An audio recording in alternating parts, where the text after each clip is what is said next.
स्वातंत्र्य दिनानिमित्त तुम्हा सर्वांना खूप खूप शुभेच्छा. आदरणीय व्यासपीठ गुरुजनवर्ग व माझ्या बालमित्रांनो, श्रीरामाच्या हिमालयाचा ताज आहे, श्रीरामाच्या हिमालयाचा ताज आहे. प्रत्येक भारतीय जनतेचे राज आहे, प्रत्येक भारतीय जनतेचे राज आहे. पुण्य विश्वाच्या राष्ट्राचा आवाज आहे, पुण्य विश्वाच्या राष्ट्राचा आवाज आहे. अभिमानाने सांगतो, भारत माझा देश आहे, भारत माझा देश आहे. आपला भारत देश स्वातंत्र्य करण्यासाठी अनेक वीरांनी बलिदान दिले.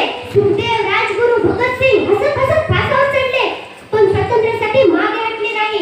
म्हणून म्हणते, आईने मुलाचे दान दिले, आईने मुलाचे दान दिले. विवाहितेने सौभाग्याला पणावर लावले, विवाहितेने सौभाग्याला पणावर लावले. मुलांनी शस्त्र धारण केले, मुलांनी शस्त्र धारण केले. तेव्हा जाऊन स्वातंत्र्य उदयास आले, तेव्हा जाऊन स्वातंत्र्य उदयास आले.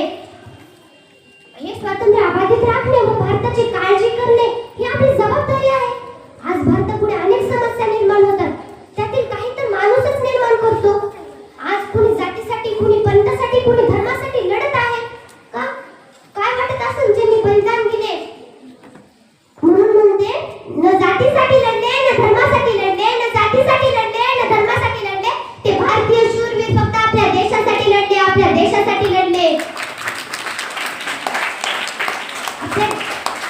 आपल्या देशात अनेक जाती धर्माचे लोक गुण्यागोविंदाने राहतात, तरी आपला देश विविधतेने नटलेला आहे, तरी बंधुभाव आहे. म्हणून म्हणते, हिंदू मुस्लिम शीख इसाई, हिंदू मुस्लिम शीख इसाई जेथे बंधुभावाचे व्रत आहे, तशा सुंदर देशाचे नाव भारत देश असे आहे, भारत देश असे आहे.